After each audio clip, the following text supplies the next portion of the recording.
Sigiri, chef-lieu de la région de Kankan, est une préfecture du nord-est de la Guinée, avec environ 1,2 million d'habitants majoritairement malinqués. Elle se situe à 761 km de Conakry et joute le Mali, ainsi que les préfectures de Kankan, Kouroussa, Dinguiraye et Mandiana. Subdivisée en une commune urbaine et 13 rurales, Sigiri, bordée par le fleuve Niger, est un carrefour commercial stratégique entre la Guinée et le Mali. Sigiri, qui est la ville frontalière au Mali, qui est à 3 heures quand même de Bamako, à environ 80 km de la frontière commune Kouré-Mali, est par excellence la zone minière, où vraiment l'essentiel des importantes compagnies du secteur s'y trouve. L'exploitation minière est une force, est une richesse, mais dans la pratique, sa régulation est vraiment une problématique pour les autorités de la localité de Sigiri.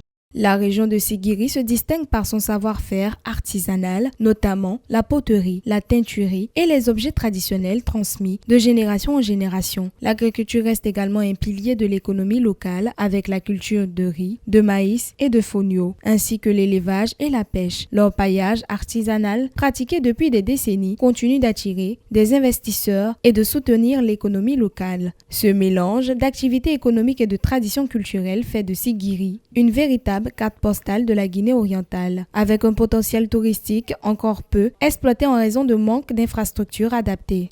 De la mécanique aux arts culinaires, à l'agriculture, aux nouvelles technologies, la menuiserie, la plomberie et autres, tout ça était sur la table. Parce que justement, la ministre Aminata Kaba est dans la vision du général Mamadi Doumbia au nom du méga projet Simondo qui, certes, est minier, mais a un aspect qui s'appelle Simondo Academy, c'est-à-dire faire valoir les compétences de la jeunesse guinéenne afin qu'elle soit mieux outillée dans diverses filières et aussi qu'elle soit compétitive, qu'on puisse même la vendre, son expertise, à travers les pays de la sous-région.